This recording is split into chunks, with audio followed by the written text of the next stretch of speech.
하나님의 말씀은 마태복음 5장 1절에서 12절 말씀입니다. 마태복음 5장 1절에서 12절 말씀입니다. 예수께서 무리를 보시고 산에 올라가 앉으시니 제자들이 나아온지라. 입을 열어 가르쳐 이르시되 심령이 가난한 자는 복이 있나니 천국이 그들의 것이며 애통하는 자는 복이 있나니 그들이 위로를 받을 것이며 온유한 자는 복이 있나니 그들이 땅을 기업으로 받을 것이며 의에 줄이고 목마른 자는 복이 있나니 그들이 배부를 것이며 긍휼히 여기는 자는 복이 있나니 그들이 긍휼히 여김을 받을 것이며 마음이 정결한 자는 복이 있나니 그들이 하나님을 볼 것이며 화평케 하는 자는 복이 있나니 그들이 하나님의 아들이라 일컬음을 받을 것이며 의를 위하여 박해를 받는 자는 복이 있나니 천국이 그들의 것임이라. 나로 말미암아 너희를 욕하고 박해하고 거짓으로 너희를 거슬러 모든 악한 말을 할 때에는 너희에게 복이 있나니 기뻐하고 즐거워하라. 하늘에서 너희의 상이 큼이라. 너희 전에 있던 선지자들도 이같이 박해하였느니라.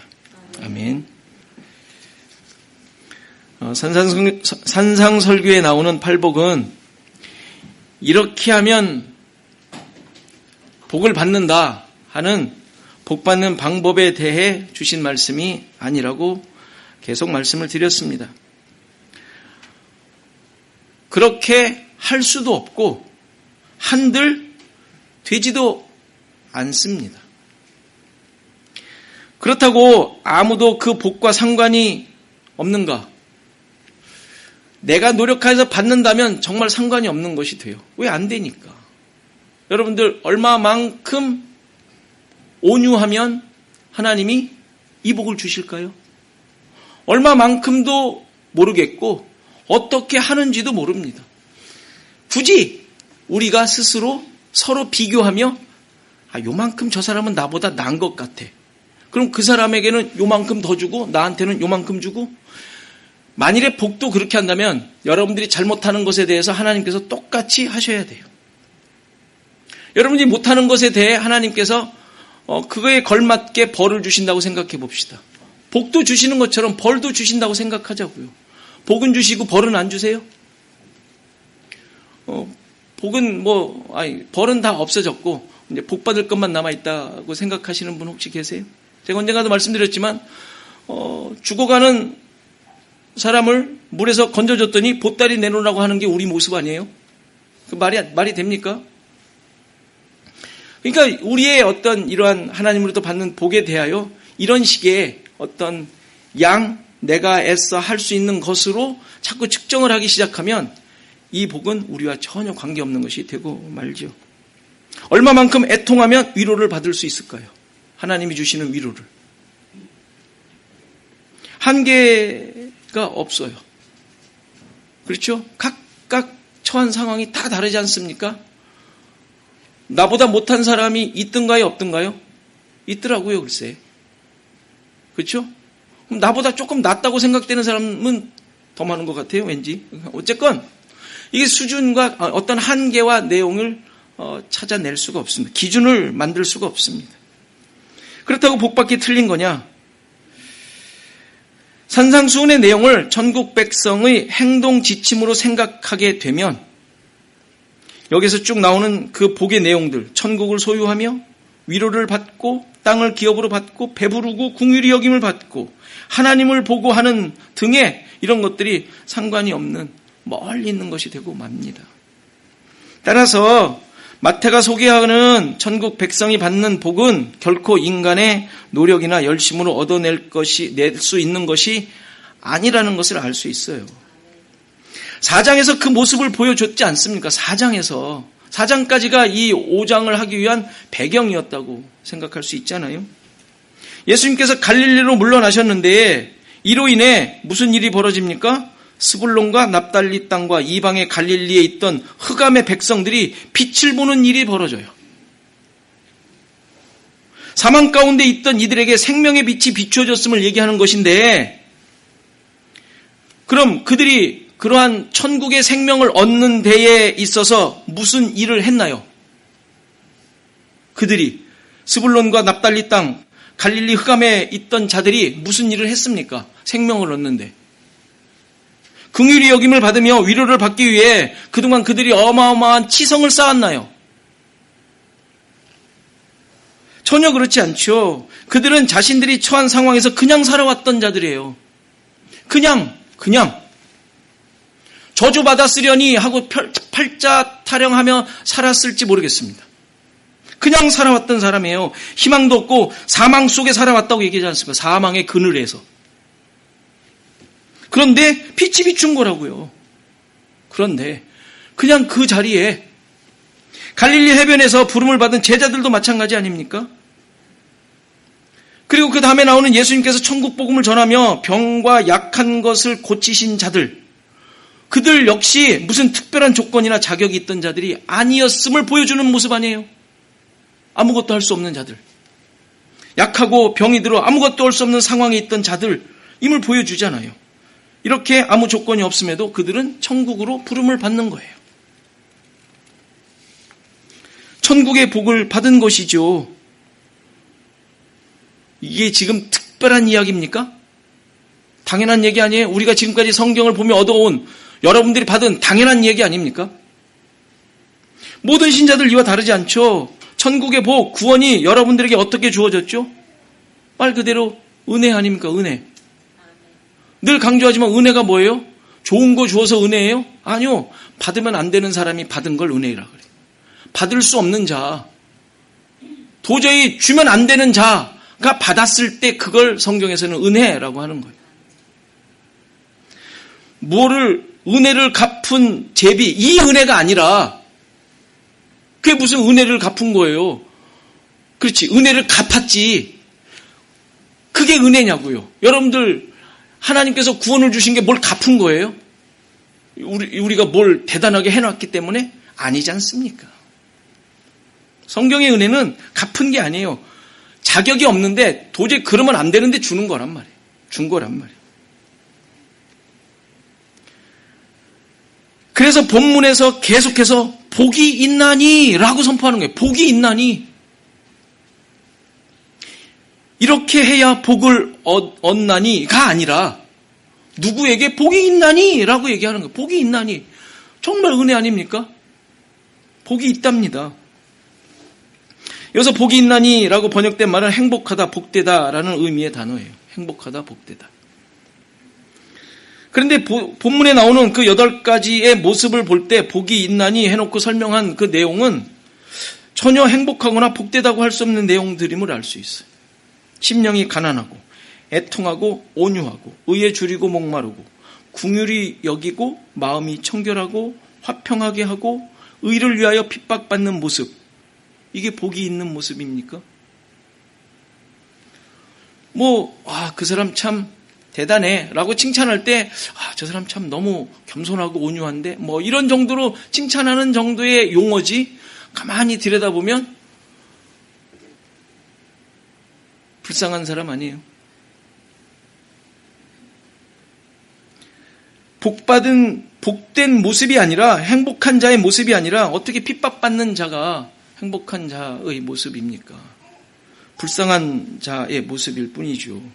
그런데 이러한 모습에 대해 예수님께서는 복이 있는 자들의 모습이라고 선포하고 계세요.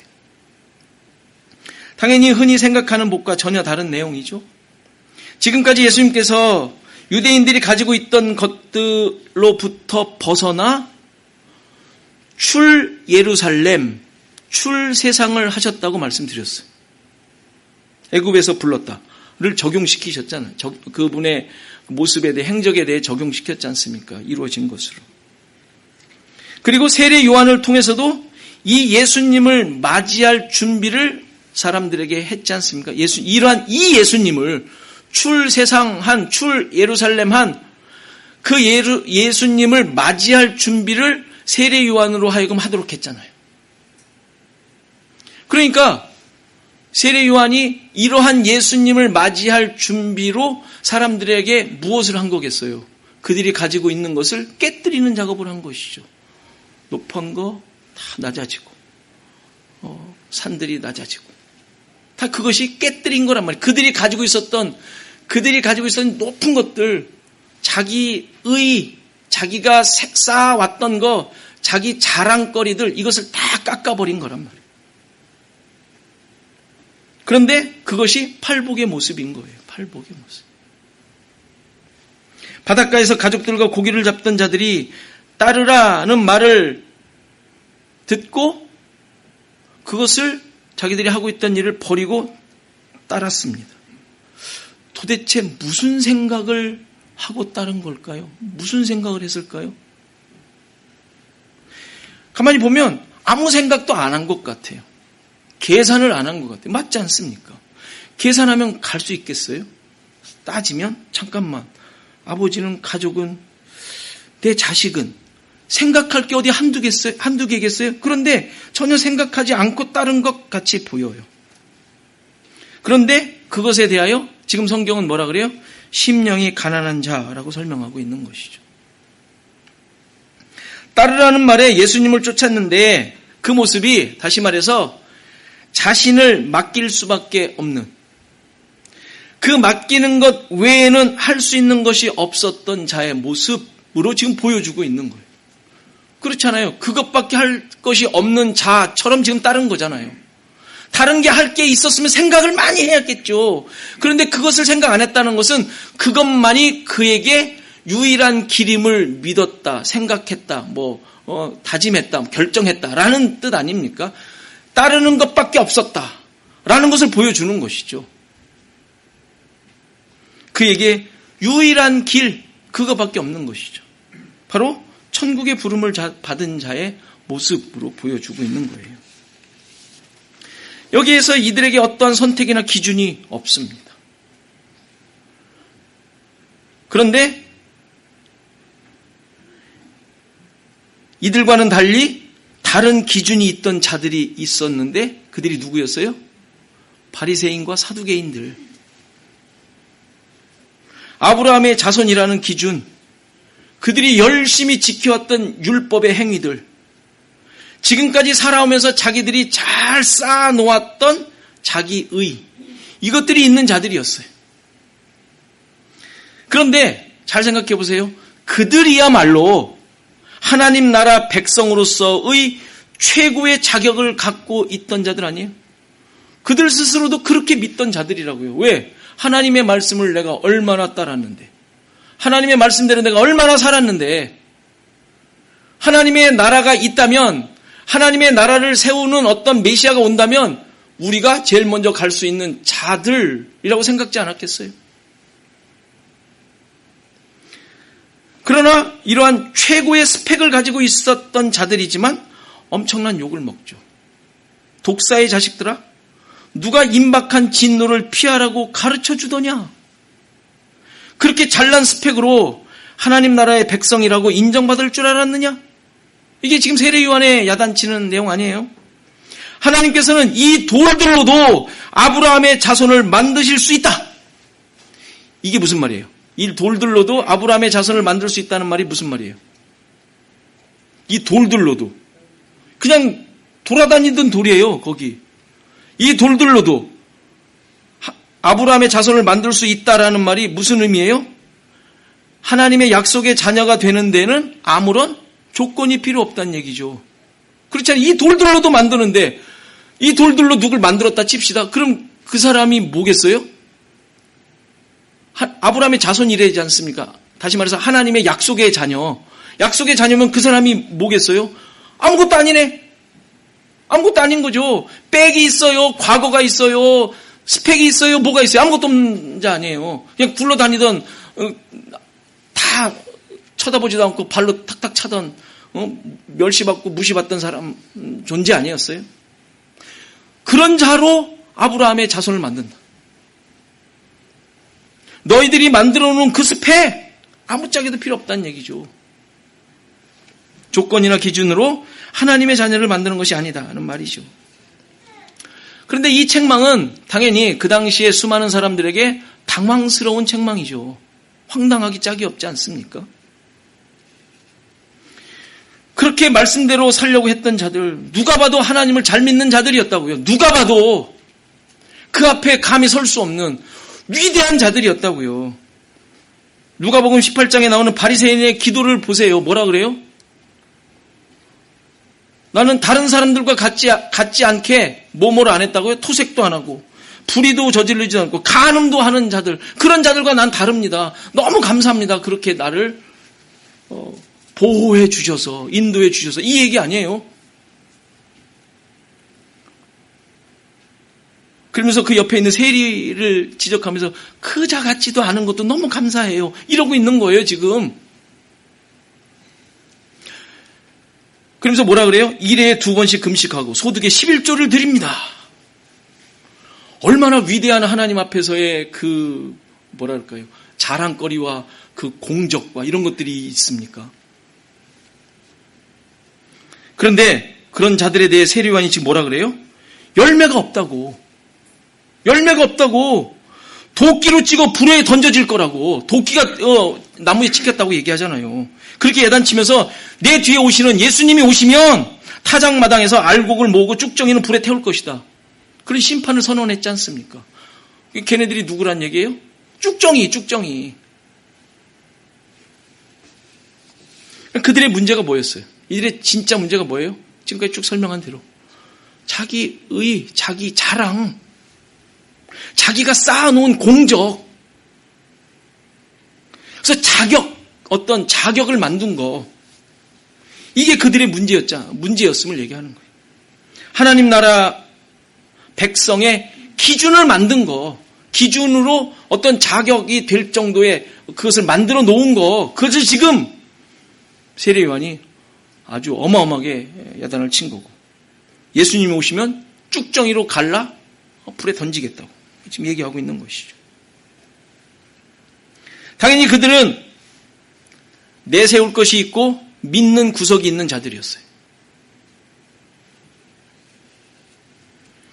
그러나 예수님께서 찾아가신 자들의 모습은 정반대의 모습 아닙니까? 어둠 속에서 사망의 그늘에 앉아있는 자, 보잘것없는 자, 별 볼 일 없는 삶을 사는 자, 누군가 관심을 가지고 도와주지 않으면 살 수 없는 약한 자, 그들에게 예수님께서 찾아가셔서 천국으로 부르셨다는 거예요. 그들에게. 이것이 바로 오늘 본문 3절에 나오는 복이 있는 자들, 행복한 자들, 심령이 가난한 자들이죠. 우리 자신들을 되돌아보시죠. 여러분들은 어떤 자들입니까? 천국을 소유한 자들입니까? 자, 어떻게 소유하게 되었습니까? 주어졌나요? 아니면 얻어냈나요? 당연히 은혜로 주어진 거예요. 은혜로 주어진 거예요. 다시 말해서 여러분들이 어떤 자들이었다고요? 어둠에 아무것도 없는, 자격이 없는, 그냥 놔두면 죽어 없어질, 그냥 내버려둬도 그냥 세상에서 죽어 없어질, 지옥에 갈, 이런 자들을 예수님께서 찾아가셔서 지금 여기에 예수님께서 부르시고 찾아가신 자들과 다름없이 천국으로 우리를 인도하신 것이죠. 그래서 지금 그것을 분명하게 믿는 자들은 천국에서 살고 있는 거예요. 팔복에 8개가 나오잖아요. 천국이 그들의 것이라는 말이 2번 나와요.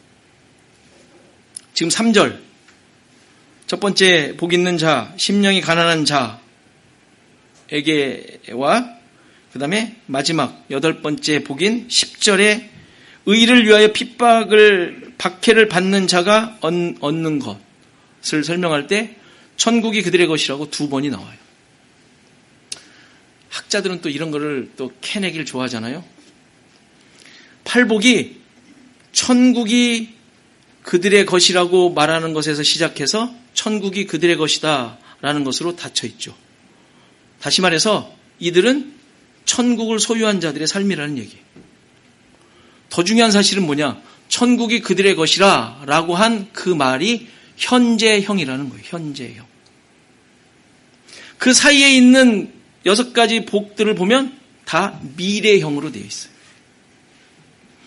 다시 말해서 천국의 삶을 살고 있는 그들의 삶 속에 이 모든 것들이 계속 누려지고 확인되어야 될 것들로 얘기하는 거예요. 천국은 지금 살고 있고 그 자들이 이러한 모든 것들을 지금 예수님 오실 때까지 계속 경험하게 살게 될 것이다 라고 주어진 내용이라는 거예요. 이해되시죠? 이 학자들이 괜히 학자가 아니에요. 이런 것들을 파내지 않습니까? 얼마나 기분이 좋아요. 여러분들 지금 천국을 살고 있는데 이런 어마어마한 무시무시한 일들이 지금 여러분들이 계속 살면서 경험해야 될 것들이라는 거예요. 저주도 아니고 여러분들이 천국 백성이 아니라는 증거도 아니고 이게 무슨 불쌍한 내용도 아니고 당연하다는 거예요. 당연하다고. 여러분들 힘드세요? 당연한 거예요. 뭐 잘 안 돼요? 당연한 거예요.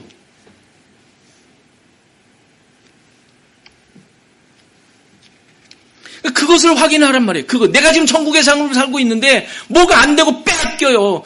뭐 안 되는 일이 첩첩산주냐. 맞는 거예요. 그게 천국의 삶을 살고 있는 사람이에요. 잊지 말라는 거예요. 잊지 말라고. 잊어버리지 말라고. 놓치지 말라고. 그 믿음 놓치지 말라고. 천국을 소유한 백성들의 삶에 너무도 자연스럽게 드러나는 모습을 말하는 거란 말이에요. 내 뜻과 내 기준과 내 계획으로 사는 자들이 아니라 그것들이 다 허물어지고 세상 것들이 다 허물어지고 다 빼앗기고 하늘의 것, 하나님이 약속하신 것 그것들을 하나하나씩 얻어가고 확인하고 하는 과정이 우리 과정이라고 우리의 삶이라고 얘기해주고 있는 것이죠. 그래서 심령이 가난한 자들에게 팔복의 삶들이 나타나는 거예요. 애통함, 온유함. 뭐가 온유함인지 나중에 설명해 드릴게요. 아무튼 여러분들이 느끼는 그런 비스무리한 거, 온유함. 그 다음에 줄이고, 의에 줄이고, 긍휼함. 아까 불쌍함이라고 했는데 불쌍함이라고 이해를 하세요. 불쌍해지는 모습, 핍박의 삶, 이런 것들이 여러분들의 지금의 삶 속에 경험되어져야 돼요. 피하려고 그러지 마세요. 아니, 피한다고 피해지질 않아요. 하나님의 백성들에게는.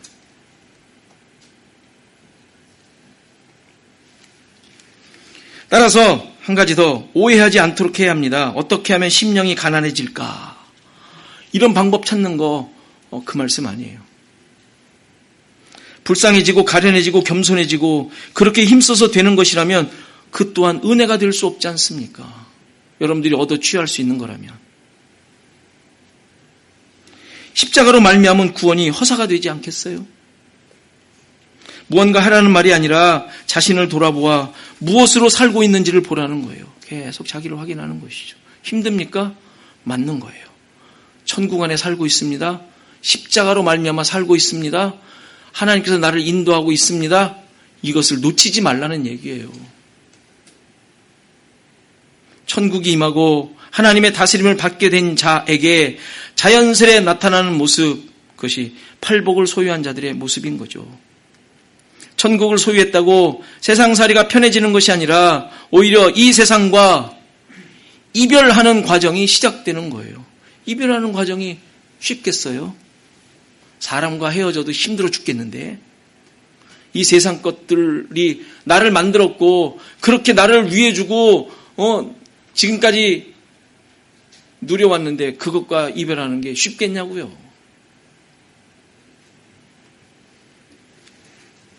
세상과 짝하여 세상이 원하는 것을 추구하며 나 스스로 나를 만들며 죄 가운데 살던 자였지만 무조건적으로 아무 자격도 없는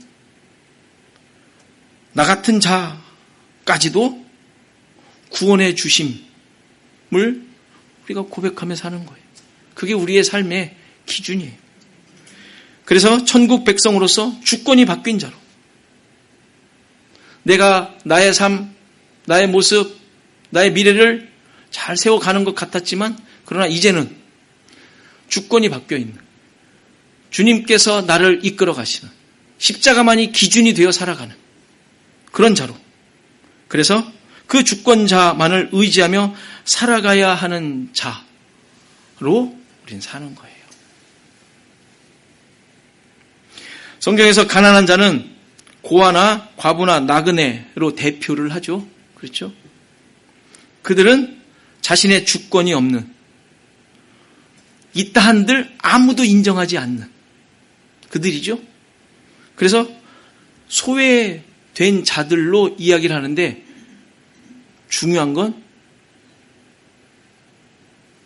하나님의 보살핌이 그들에게 있다라는 거예요. 무슨 말이에요? 그들을 하나님이 이끄신다는 얘기 아닙니까? 대표적인 가난한 자들의 모습이죠. 가난한 자들은 하나님이 이끄시는 자들이에요. 그리고 가난한 자들은 하나님께서 내가 이끌겠다라고 선언을 하셨다고요. 그게 고아와 가부와 나그네로 대표되는 내용 아니에요. 그러니까 늘 자기를 보셔야 돼요. 내가 가난한 자로 있는가? 다시 말해서 하나님의 말씀에, 하나님의 주권에 내가 이끌림 받고 있는가? 이것이 확인할 우리의 삶의 모습인 거죠. 따라서 우리는 하나님의 통치를 받는 자로 하나님의 나라에 살고 있는 거예요. 하나님의 통치를 받는 자로. 그게 그 말이죠. 하나님의 인도함을 받는 거, 하나님의 통치를 받는 거, 하나님의 나라에 살고 있는 거, 다 같은 의미예요. 이렇게 신자들은 모두가 주권이 바뀌어 하나님의 통치를 받는 자들임을 늘 기억하셔야 돼요. 그리고 내가 그렇게 살고 있는 자라는 것을 잊지 않으셔야 돼요. 그러니 순간순간마다 확인해야 되지 않겠어요? 나의 생각이 앞서지 않도록, 나의 생각으로 나를 만들어가지 않도록, 나의 주장이 또 나의 세워놓은 나의 만족이 나를 이끌어가는 것은 아닌가. 늘 확인해야 되지 않겠어요? 거기에 매달려 있는 자가 심령이 가난한 자인 거예요. 하나님의 나라에 살고 있는 자라는 사실을 잊지 마시고 거기에서 주시는 이러한 천국을 소유한 자들에게 하나님께서 주시는 그런 풍성함과 기쁨, 감사가 여러분들 삶 가운데 늘 넘치시기를 간절히 바랍니다.